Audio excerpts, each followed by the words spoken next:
Welcome to Behind the Book.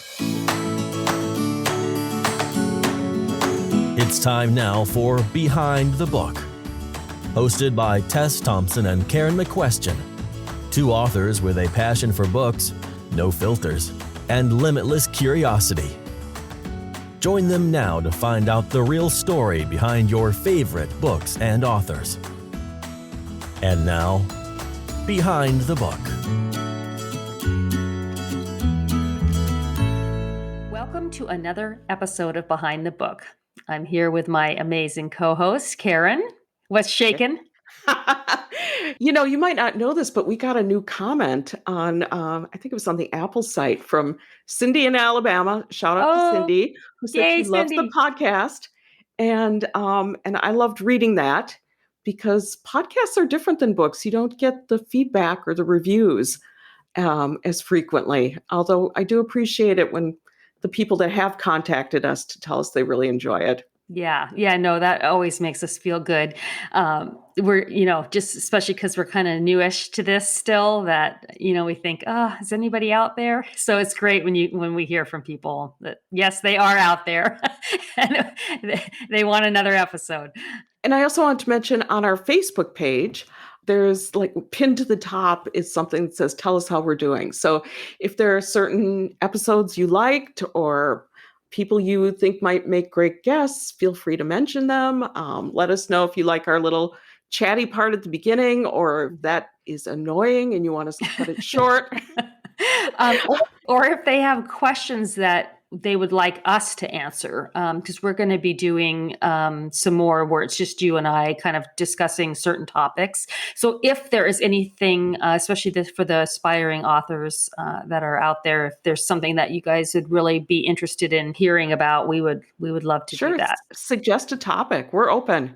Absolutely. Yes. As long as it's something we know the answer to. If not, we might not choose that one.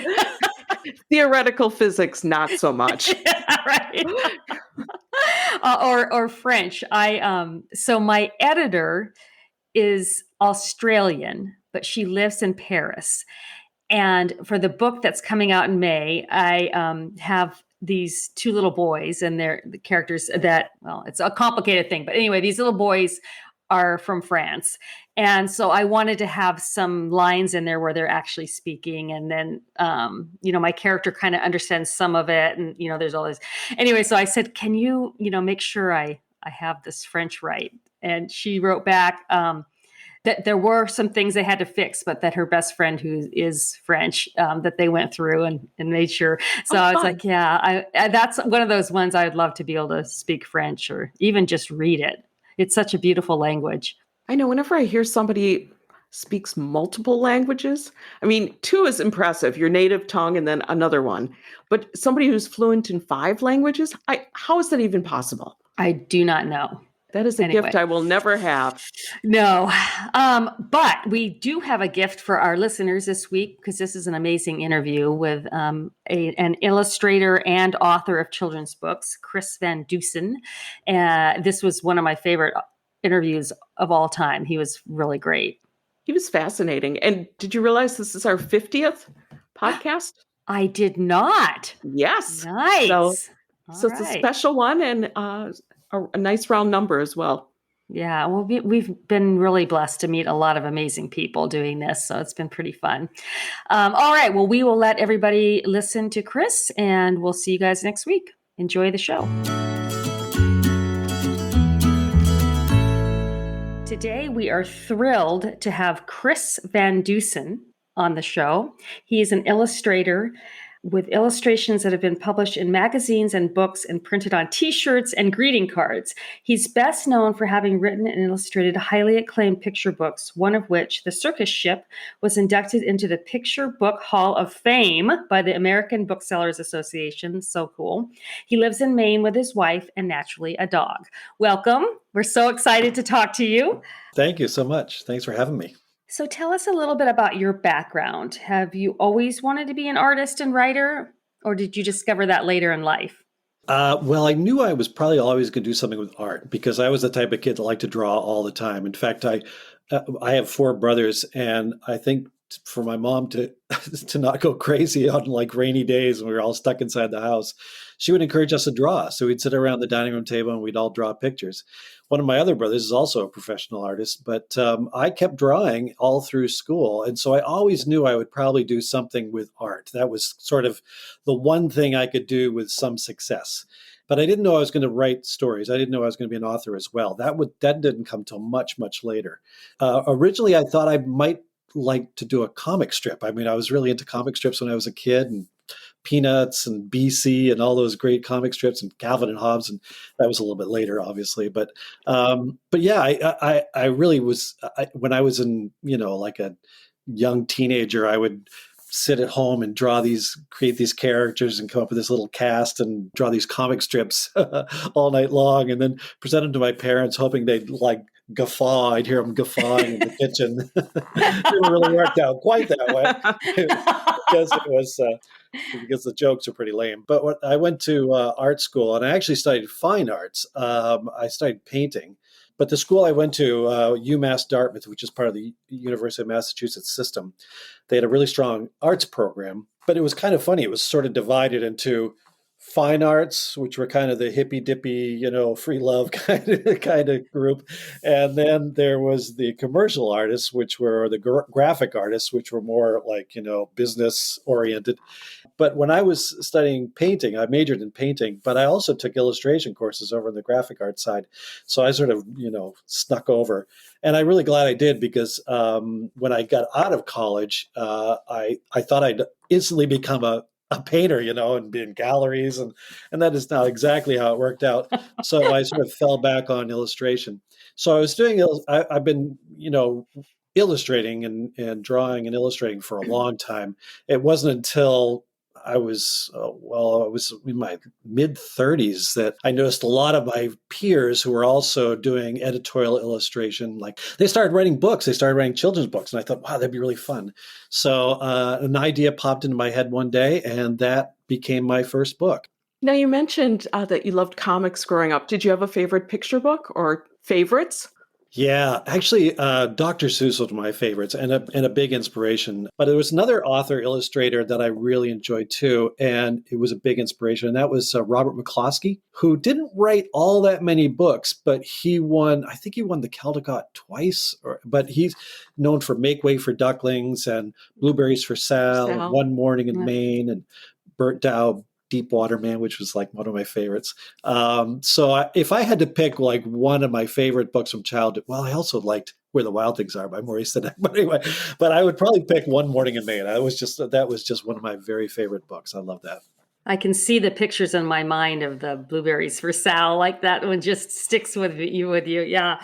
Share with us how your creative process works. Do you come up with a story first, or does an image come to you? How does that work? Well, it's actually worked both ways. Like the first book that I just mentioned, it was called Down to the Sea with Mr. McGee. It came out in the year 2000. And it came about because one day I was sitting in my studio here, and I was working on probably a magazine illustration. And just this image popped into my head. I don't know why, but it was a very vivid image of a man and his dog in a boat stuck in the top of a tree, way up high in a tree. And I thought, that's weird. So I grabbed a little scrap of paper and I quickly sketched it out, and I set it aside and went back to work. And I kept looking over this little sketch I had done. It's just a really quick little thumbnail sketch.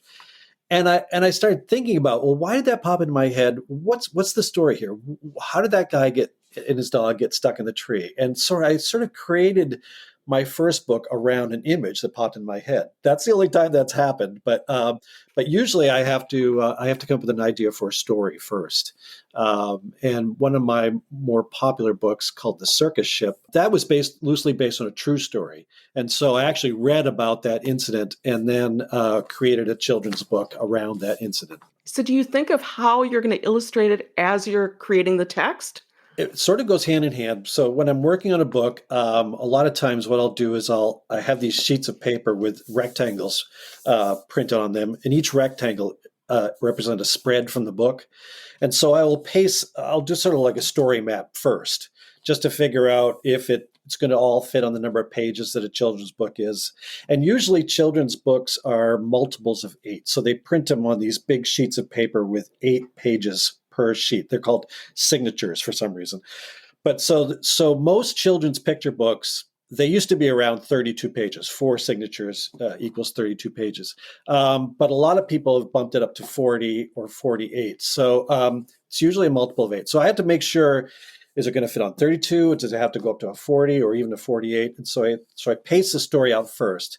And when I'm working out the story map on these little rectangles, a lot of times I'll do these tiny little thumbnail sketches of the image. I mean, just little scribbly things, just if the composition sort of pops in my head. And once I've got it paced out so it gets exciting when it's supposed to get exciting and resolve at the end, and I write a pretty traditional story. It's a pretty traditional story arc, like we learned back in high school, like you introduce the characters, introduce the conflict, climax, resolution, all that. And I usually sort of go along that formula. So I have to pace it all out. Once it's paced out, then I really have to write the words before I start illustrating. But I am thinking about the illustrations as I'm writing. So I'll write for each page.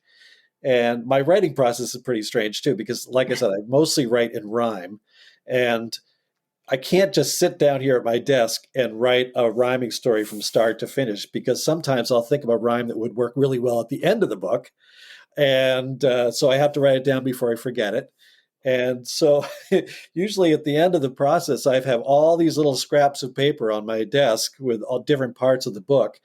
And I have to just make them flow and transition sort of seamlessly from page to page. But it's a very strange way to work. And I don't encourage it for anybody trying to write a book, because it makes no sense except to me.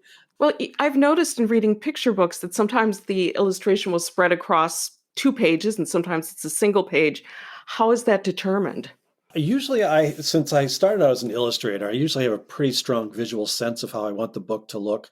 So most of my books have full spreads, because I really like those large illustrations. When I was a kid, I could just get lost in those big double page illustrations. So most of my books do have the full spread illustrations. But a lot of times my art director, if I'm working with an art director, they will sometimes want to sort of break it up and give the eye a little rest now and then. And so maybe there'll be a vignette, which is like an illustration sort of floating on a blank page, to kind of break it up a little bit. It's sort of a process where I work with the art director and we go back and forth and we sort of figure out the best layout for the book. You kind of mentioned a little bit, what's the typical word count and page count for a picture book? And I ask because a lot of our listeners are aspiring, authors or illustrators. So we just always like to give a little bit of technical information. Sure. Well, I thought you might ask that. So I actually went back and I looked. The funny thing about picture books is I think in general, people think, oh, they must be really easy to write because they're really short. But it's when you think about it, you have to introduce likable characters, or maybe not so likable. I've had some pretty mean characters actually, but you have to introduce a character. You have to make the reader connect with that character. Then you have to go through the whole story arc, and you have to do that with minimal words. I mean, you really have to keep your economy of words pretty tight. So, but for example, the last book I had published, which was If I Built a School, that was 658 words. The book that I have coming out, Big Truck, Little Island, that's 719 words. A typical Mr. McGee book, which were my first 2 books, and there was another Mr. McGee, and those are about 450 words. So it's usually under 1,000 for word count. And page count, like I said, that depends on, if you can fit your story in 32 pages, great. But if it has to bump up to 40, you can do that as well. Have you ever had an editor ask for more words or less, or do they usually stick to what you've created? Usually I give them way too many words.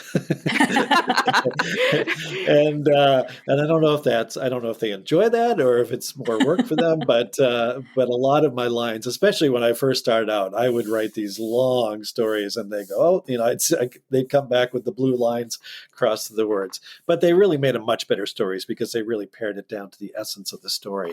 I have had a situation where I wrote a story that I thought would be 32 pages, and it was actually The Circus Ship.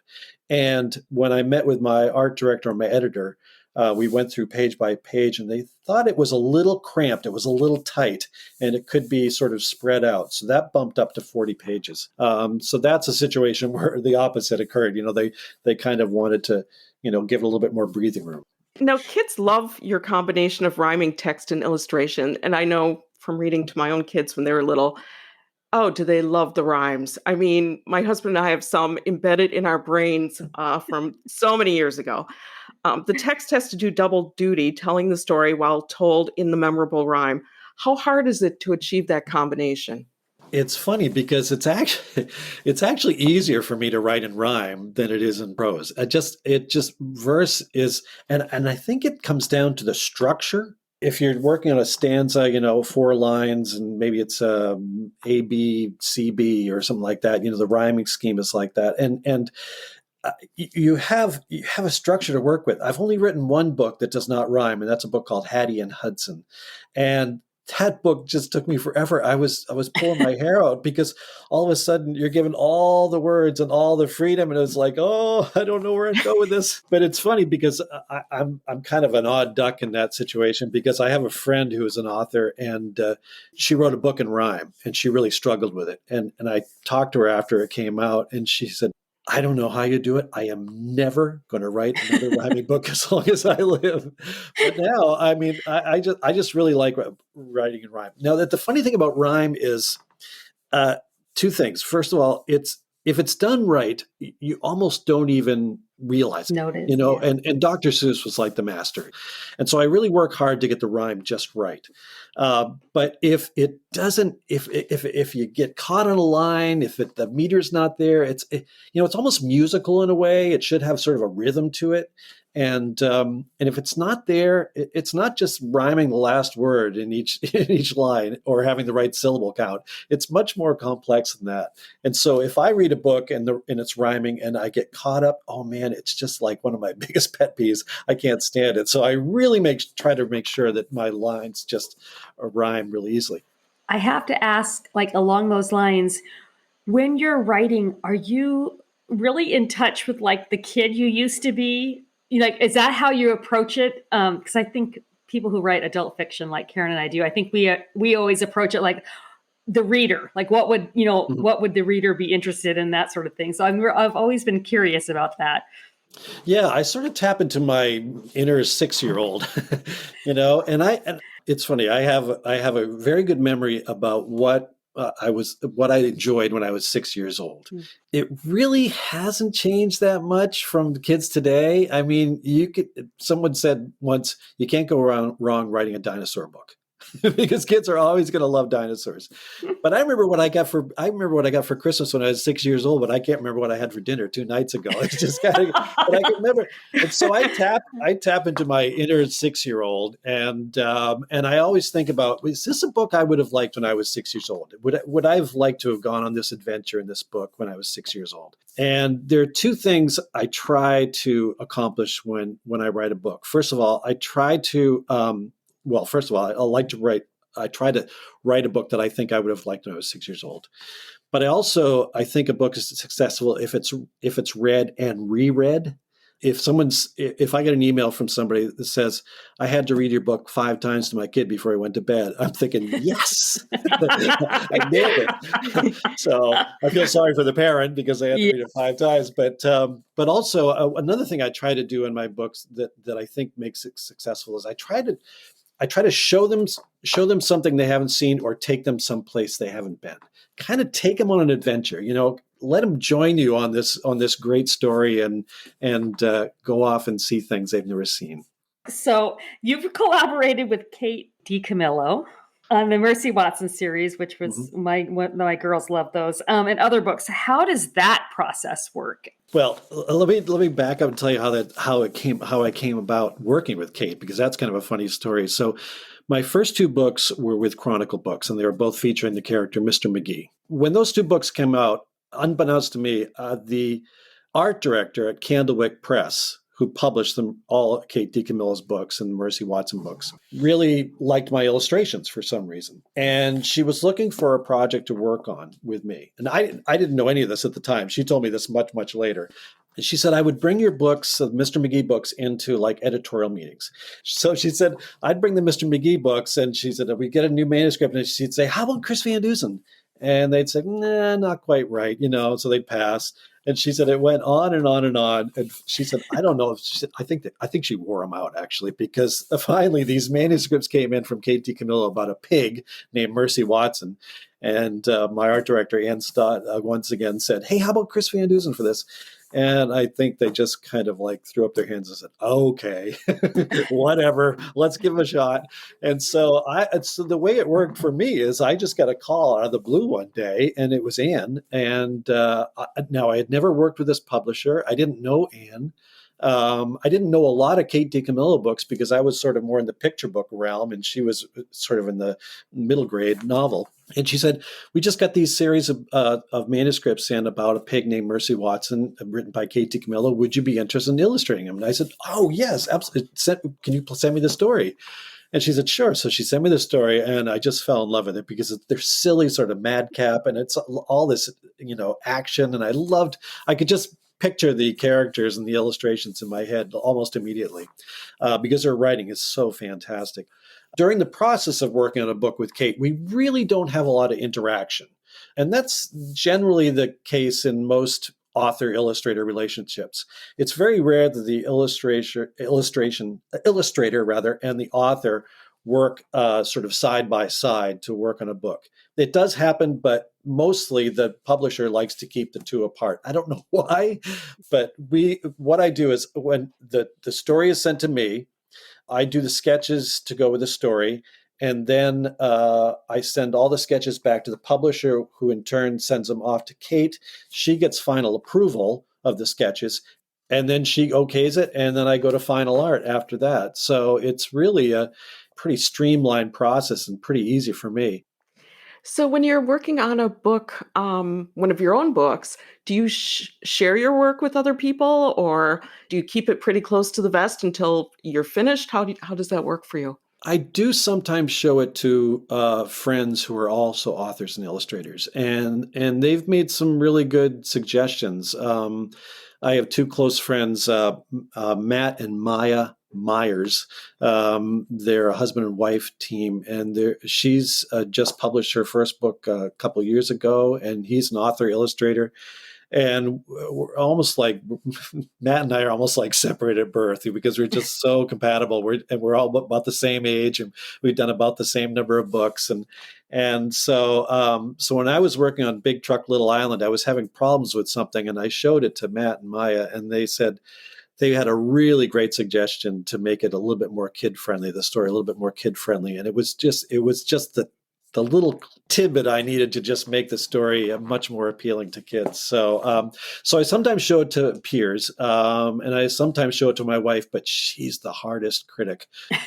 I almost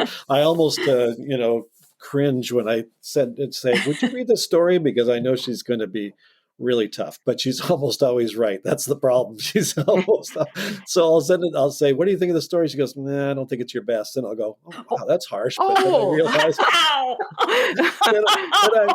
but then I realize that, she's right. So. And I also, the first person that professionally sees it probably is my agent. So I send all my stories off to my agent. He'll read the story and see if it's any good. My wife are in cahoots, I think. But he'll say, I think this is really good, and he'll know which editor would be a perfect fit or which publisher would be a perfect fit. So if he thinks it's good enough to show, he will just call me up or send me and say, I want to send this off to Candlewick, I want to send this off to Chronicle or whatever. So he's the first person that sees the manuscripts. So when you work, do you use digital paint? No, I don't use any computer. It's all little paintbrushes and gouache paint. Gouache paint it comes in little tubes. It's a water-based paint. It's almost like an opaque watercolor. And so I do all my illustrations in gouache. I tell kids you can remember it because it rhymes with the word squash. Perfect. But gouache is, and the nice thing about gouache is you can use it a bunch of different ways. You can add a lot of water to it and almost becomes like a watercolor. You can put down big areas of color, like for skies, and grade. You can gradate the colors and have them sort of running together. Or you can use very little water and it becomes thick, almost more like an oil paint or an acrylic. And it also reproduces really well. So when I send the illustration into the publisher, when I receive the proofs back, it's almost exact. The colors, it's such a close match. And that doesn't happen with all media. Some mediums, I was working with this Luma, this dye, this sort of watercolor dye at one point, and like I'd get these really vivid oranges, and once they were printed, they turned so these mushy browns and stuff. So it's really disappointing when you get an illustration that you really like, and then when it's printed, the colors change all. But yeah, no, all of my illustrations are done with gouache, and they're paint on illustration board. Have you ever done extensive work on a book and then had to change course and redo it for any reason or some reason? Yeah, I have. Probably the one that changed the most dramatically was the book I mentioned before, Hattie and Hudson. It's about a girl named Hattie, and she and her parents live in this little camp on a lake in Maine, and she discovers there's this gigantic monster that's been living in the lake for years, and nobody's seen him because he's been very shy. But she's he hears her singing one day in her canoe, and he comes up, and it's kind of this friendship story. It's a story about not judging by appearance and sort of acceptance and all those sort of important messages. But when I started it, I wrote it as a rhyming book, like all my other books, because I had written up to that point, it was all rhyming books. I wrote it, and I had a boy as the main character instead of a girl, a boy named Henry. So it was this two. In fact, the title I kind of liked. It was Henry and Hudson. So it was kind of a takeoff on Henry Hudson. But I wrote it over and over and over again, and I just could not figure out what was wrong with it. I wasn't really all that keen on it. My editor wasn't all that keen on it. My agent, he thought it was kind of he was lukewarm about it. My wife didn't really think it was very good. I'm making my wife sound really mean. She's very nice. But she's a very tough critic, which is good. Honest. But anyway, Yeah. honest critic. Yeah. So anyway, I wrote this book in rhyming, and I couldn't figure out what was going on. And I was talking to my editor, and I said, I don't know. And she said, well, try writing it again. So I wrote it several times in this rhyming, and I had this weird, like, dual first person approach. And then one morning I just woke up and I realized, I don't think this book wants to be a rhyming book. It was almost like the book was talking to me. I don't want to be a rhyming book. And so I immediately sent a note out to my editor, and I said, what about this not being a rhyming book? And she said, interesting. Why don't you write a couple pages in regular prose and send them to me? And so I did. And she said, that's it. That was the problem. We were basically what we were trying to do is we were trying to tell a story that was fairly serious, a little bit more serious than my other books, but in sort of a whimsical with the rhyme. It was kind of, it almost, rhyme, I think, adds a certain amount of humor just in itself. So I was trying to tell this story with a serious message in this sort of whimsical, silly way. And it was just it just wasn't matching. It just didn't work. And so once I realized that it was not supposed to be a rhyming book, and it was much, much better. So that was probably the book that changed the most. I'm curious about your workspace. Do you have a studio at home? Yep, I'm in my studio right now. It's attached to my house. It's on the second floor of a barn attached to my house, and it's a great space. I have a commute of 20 steps from my kitchen. So this is where I come every day, and it's nice because it's separate from the house, so I can leave all my paints and illustrations all sort of half finished in process, and not even have to worry about neating everything up, putting everything away at the end of the day. I can just come out the next day and just start. So yeah, it's great. It's a great space. When you go to work in the morning or whenever, do you work like a full 8 hours, or do you do a couple hours and then take a break? Well, it depends if I'm on deadline. So right now I'm about to start a book, and so I'll be pretty much working, a good 8 hours every day. I usually get out to the studio around 9, at the latest, and work right up to lunch. And then my wife and I have lunch, and then we walk our dog. And then I come back and I work till about 5 or 6. And, I put in a full day. If it gets to crunch time, which it usually does, then I will come down, have dinner, and then go back out after dinner and work till 11 o'clock or so. All right. What advice do you have for aspiring picture book authors? Yeah, oh boy, I get asked this a lot. I get asked to emails that say, "I've written a story. Would you illustrate it?" and things like that. In fact, I just got one just about a half an hour ago. It's tricky. The children's book publishing world is a lot more. What's the word I'm looking for? Selective. The competition is really high, and it's really, I'm not going to sugarcoat this, it's really hard to get a book published nowadays, because it costs a publisher a lot of money to publish a book. And they don't want to publish something that's just going to sit there or just, not do anything. So it's not easy to get a book published. There are new authors showing up every day and doing some incredible work. The advice I would give to authors who are just starting out is just to write all you can and try to get something published, even if it's like a kid's magazine or an article or something like that. If you get something published, I think that becomes like a pretty big business card for you. It kind of gets your foot in the door. If you want to get a book published, a children's book published, again, it's kind of tricky. A lot of the big publishers don't want to see anything unless it comes through an agent, a literary agent. But in sort of a catch-22, agents don't want to take on anybody unless they've had a book published. Right. So it's kind of a tricky. But so I usually advise first-time authors, if you want to try to get a book published, to try to find a local publisher in their area. And a lot of states have really good. Here in Maine, we've got a handful of really good local publishers, and they're producing some really high quality books, but they don't necessarily require a book to come or a manuscript to come through an agent. And so that's a good way to sort of start out. And that's how I usually suggest people start out. Illustrators, if people like to draw and they want to be an illustrator, I just tell them to just draw all the time, and especially try to fine tune your skills in drawing from life. Take a pad of paper or a sketchbook and go out and try to draw an apple tree.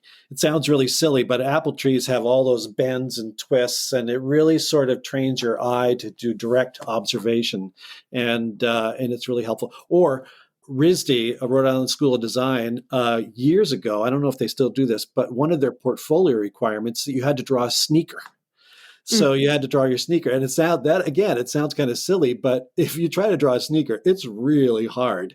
And you have to really, it's a lot of detail, and it's to get the perspective just right. So draw from life. That's what I encourage people to do, people that want to be illustrators or artists in general, to just draw. The more you draw, the better you're going to get.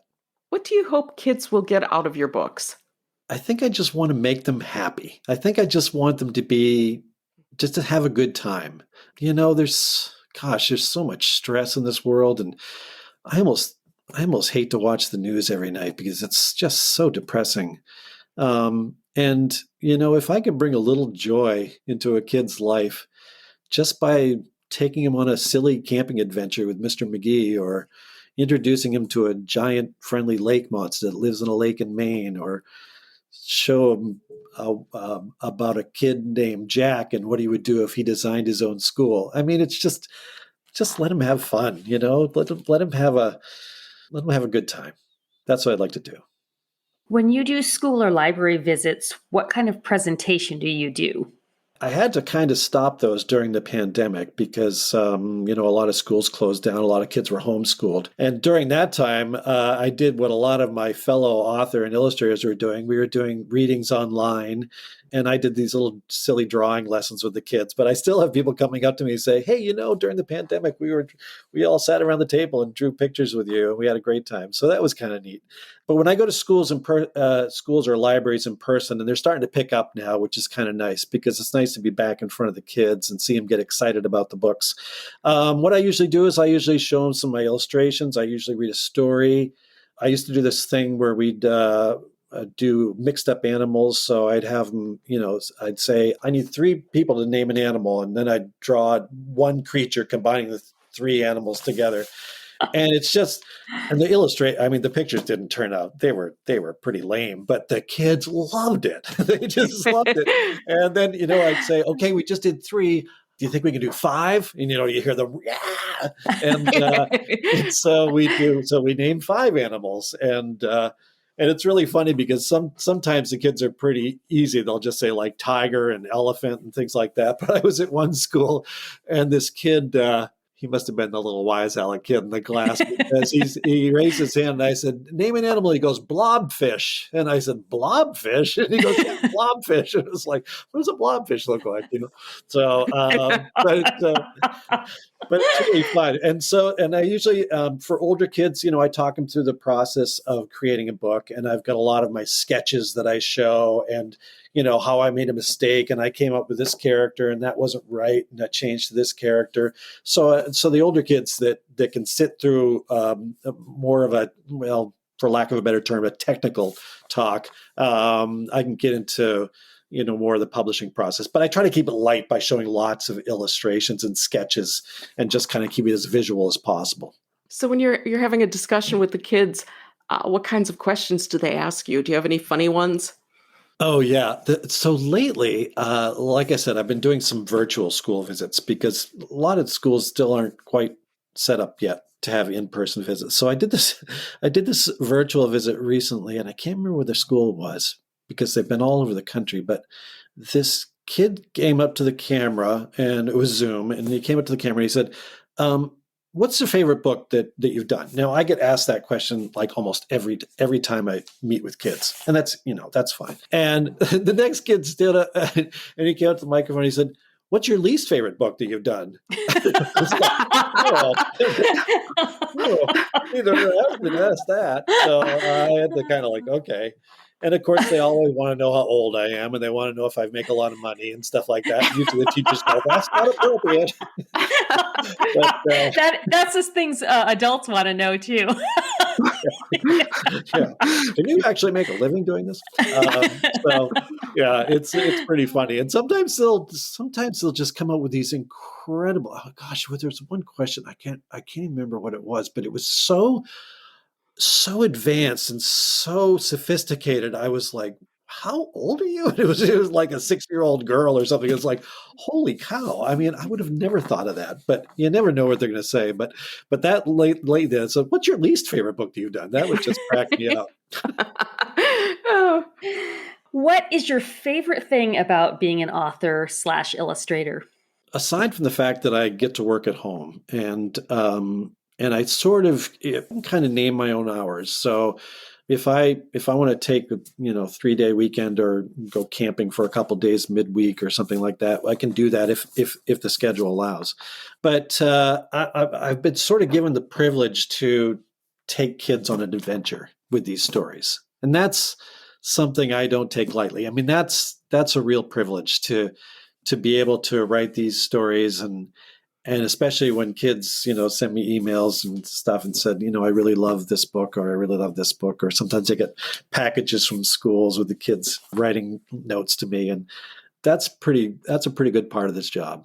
Do you sometimes find that people have misconceptions about what it takes to write a picture book? Yeah, I do. I think I remember several years ago, there was an art supply store in the town where I live. I got to know the guy. I got to know the people that worked there. There was one guy, and he was a really nice guy. And I went in one day. I went in one Monday. I had to pick up some paint or something, and he said, "Hey, I wrote a picture book this weekend." And I thought, oh boy, I wish I could write a picture book in a weekend. And he went on to tell me about it, and I thought, wow. people think they can write a book in a weekend, and maybe some people can. I can't. I have to work on it over and over again and rewrite it. And that's one of the things I try to stress when I go to school visits. And I try to tell kids, this isn't going to happen instantly. I make mistakes along the way. I have to rewrite and rewrite and rewrite. I don't write it just once. So I sort of stress that it's not an instant thing, or certainly isn't for me. I have to really work at it. But I think people think it's easier than it is. But like I said earlier, I mean, you have to pack a lot in there with using as few words as possible. It's but if it works, it's wonderful. Can you tell us a little bit more about your new book, Big Truck, Little Island? And it's coming out on May 3rd. So by the time this airs, I think it'll actually be out already. So tell us a little bit more about that. Yeah. Great. Yeah. Comes out on May 3rd. It's published by Candlewick Press. I've done a bunch of books with Candlewick. It's my 11th book as an author, as well as the illustrator. But I've illustrated, a bunch of Kate DiCamillo and for other authors as well. So I think I've done like 18 other books. So we're getting close to 30 books altogether. It's a book like The Circus Ship that's based on a true story. It happened on the island of Vinalhaven, which is an island right off mid-coast Maine, near where I live. In fact, from my town, I can look across the Penobscot Bay and see the island. It happened when they were building wind turbines on the island. They decided to build 3 giant wind turbines. And these are like these huge ones that you see out in the Midwest to supply power for the island. So they had these enormous trucks, these trucks with these turbine blades, and they're huge. I don't even know how long they are. One of the trucks was heading up to the construction site, which is sort of in the highest central part of the island. And there's one main road that runs from the north and south of the island. It's one sort of main road.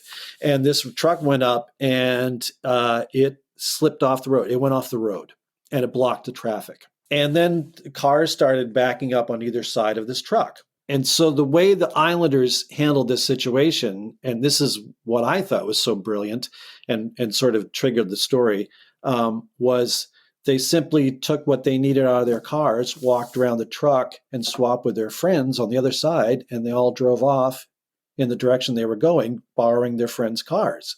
And I was wow. I was like, why wouldn't, that's perfect. I mean, it's just like the perfect solution. Mm-hmm. And so I wrote a story based on that incident that happened. And it was just, I thought it was like the perfect example of cooperation, friendship, trust, problem solving. And so even though the story is pretty slight, in fact, it's one of the simpler stories I've written, there are so many layers there. It's not just about a truck going off a road. It's about, and in the book, I have the kids in the cars come up with the solution, which is that's stretching a little bit. But I wanted to make it. I wanted to make the story a little bit more empowering for kids, and so I had the kids in the cars sort of get together and say, "Look, we're all friends. I'm in an art club with you, and blah blah blah." And so they go back to the parents and say, "Why don't we just all swap cars? Then we can all get to where we're going." And the parents go, "Yeah, okay, duh. Why didn't we think of that?" And so and they head off. Now, I did change some things around. Like I said, the characters are all fictional. I didn't, and even the island setting that's pictured in the book is not Vinalhaven. I didn't go out and purposely take pictures of Vinalhaven or look at aerial pictures of Vinalhaven or any of that.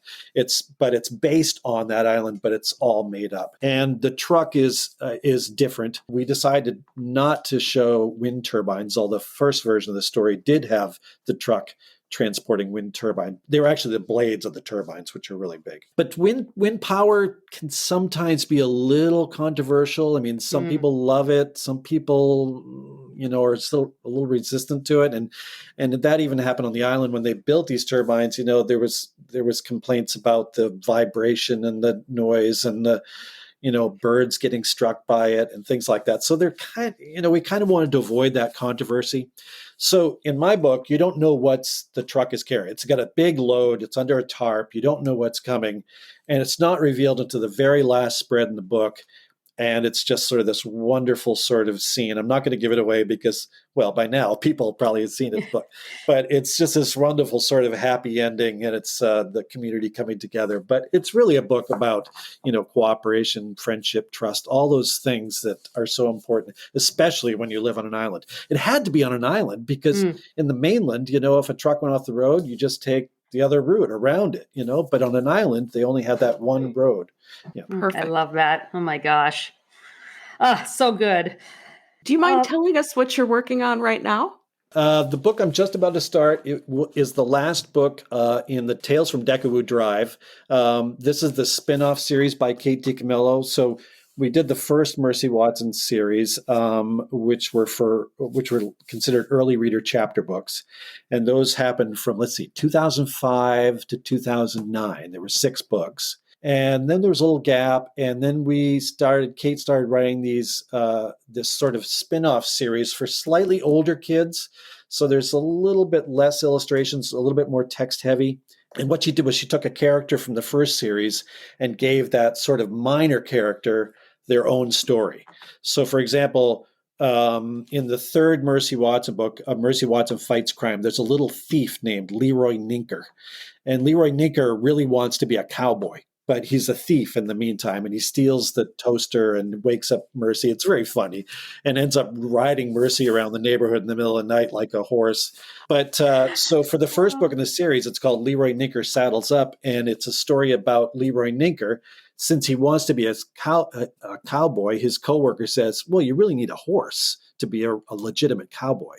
And so it's all about him getting this horse. And it's a really sweet story. Kate is such a wonderful writer. I read these when these manuscripts come in. I sit here in my studio and sometimes I tear up. There's one book I can't get through without crying. It's so good, and I'm just sort of blessed that she's trusted me with her words. But it's the last book in the Tales from Deckawoo Drive series.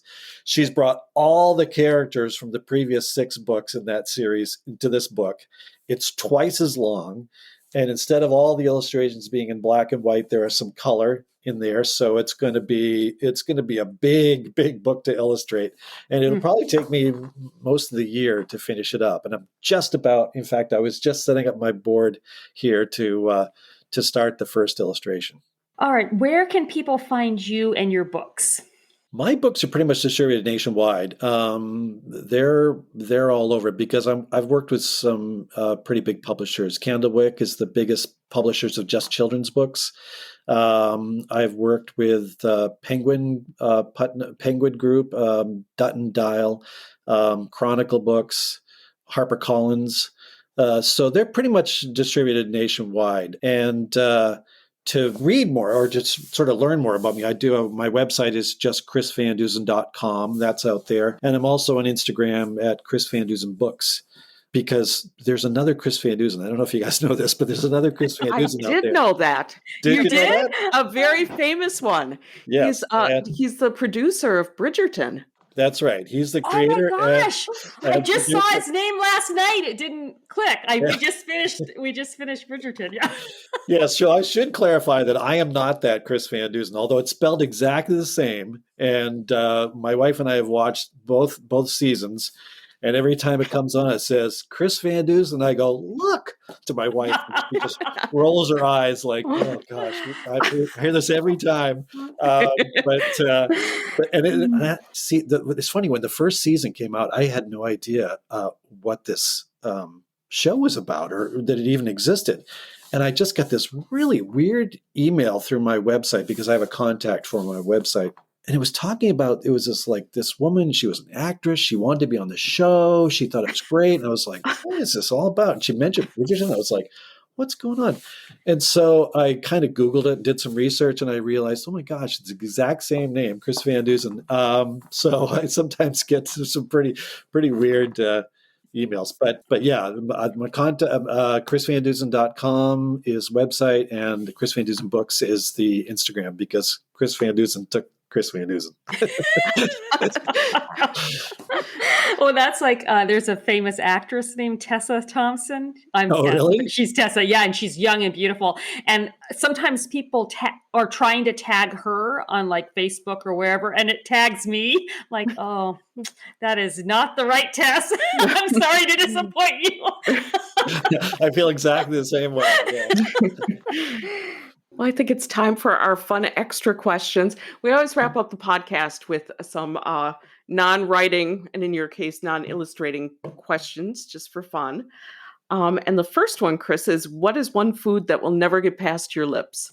So we have some neighbors that live across the street from us here in Maine, and they teach in Singapore. So they're here only in the summer, but they teach in Singapore at the Singapore American School. And they mentioned to me once this fruit called durian, I think it is. It's called durian. And apparently they said it has the worst smell you can imagine. It smells like dead, something dead or rotten. And people love it, but I don't know if I could eat that if it smelled so bad. Also, I think haggis doesn't appeal to me very much because don't they bury that in the ground and it's all like intestines stuffed in other parts? I can't say because I've never actually had it, but that just doesn't appeal to me. But there's one food that I would never ever eat, and I haven't eaten it because it's that. I think it's puffer fish from have you heard about that in Japan? And if they don't serve it just right or they don't cut it just right, it'll kill you. It's like, why risk that? Not taking a chance on that one. Yeah, exactly. I like sushi, but not that much. So who would you want to play you in a movie? I bet every guy says Brad Pitt, right? It seems to me that would be a few times. Yeah, it seems to me that would be the obvious answer, but I don't think my wife would probably pick Brad Pitt or George Clooney. Leonardo DiCaprio might be good. Actually, I think one of the best actors living today, in my opinion, is Denzel Washington. I don't know if he's ever done a middle-aged white guy, but I bet he could pull it off. He could pull it off. If anyone can pull it off. Anybody can, yeah. Or better yet, Meryl Streep. She could do anybody, right? Yeah, that's absolutely. True too. You know, like the Margaret Thatcher and Julia Child. In fact, this may be Meryl Streep talking to you right now. You never know. For all we know, right?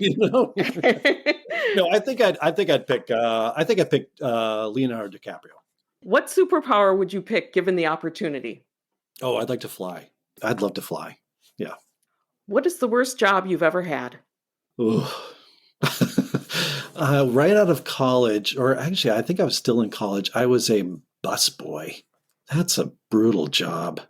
And the day I started, it was this great big hotel convention center restaurant. And I started on Mother's Day. And I started the brunch, Mother's Day brunch, and I started as a busboy on Mother's Day. And we had about, 500 people there. And I hadn't learned to carry the tray up on your shoulder. That makes it much easier. So I was holding it like this great, right in front of me, with these great big trays full of dishes. And I just dropped a bunch of dishes that day. And it was just, that was a nightmare. If you could instantly become an expert in something, what would it be? I kind of would like to be, this is not exactly answering your question, but I've always been fascinated by animation. I always thought it'd be really fun to be an animator, and it might be tedious, but I think I'm sort of fascinated by animation. So if I could become like an expert at animating my own books, that'd be kind of cool. Mm-hmm. Yeah, really cool. That'd be neat. Yeah. So what's your favorite smell? Well, I don't have a very good sense of smell. Actually, my nose doesn't quite work as well as some people. I go to these, what do they call them? Deviated septums. Mm-hmm. And so I never really can smell things very well. But if I was to pick my favorite smell, one smell I love is bed sheets that have been out drying in the air. That's a good one. When you get in bed at night and you smell them, it smells so good. Yeah. What is the most terrifying thing you've ever done? I'm doing it right now. No, I'm just kidding. I used to be a scuba diver. Sometimes that was a little scary. Maybe public speaking. Although I get more scared thinking about it than when I'm actually up there on the podium or accepting an award or giving a speech or something. Usually that's okay, but it's just kind of the build up to it. That's really terrifying for me. And I lose a lot of sleep thinking, am I going to mess up, or did I write the right thing, or do I ad lib here, or that always just kind of freaks me out a little bit. Okay, and our last and final question, if you could live your life over again, would you want to? I've been pretty fortunate. I've been really lucky. I'm able to do what I do for a living. I've got a wonderful wife, even though I've said she's a really harsh critic. She's a wonderful wife, and she's a great partner, and we're just like soulmates, definitely. I have 2 sons who are just amazing. I live in one of the most beautiful towns and states in the country, and I'm very blessed, really. I'm pretty happy with the way things have gone so far, so I don't think I'd change it. I think I'd stay right here.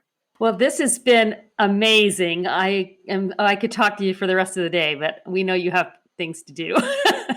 Well, thank you so much for having me. I really, really appreciate it. It was a joy talking to you both. Best of luck with your new book. And when you have another one out, come see us again. Sounds good. I will. Thanks. Take care. Thank you for listening to Behind the Book, brought to you by authors Tess Thompson and Karen McQuestion. They hope you found it entertaining and informative. If you loved it, tell your friends. And if you have a moment, they'd love for you to post a star rating or review. This has been Behind the Book.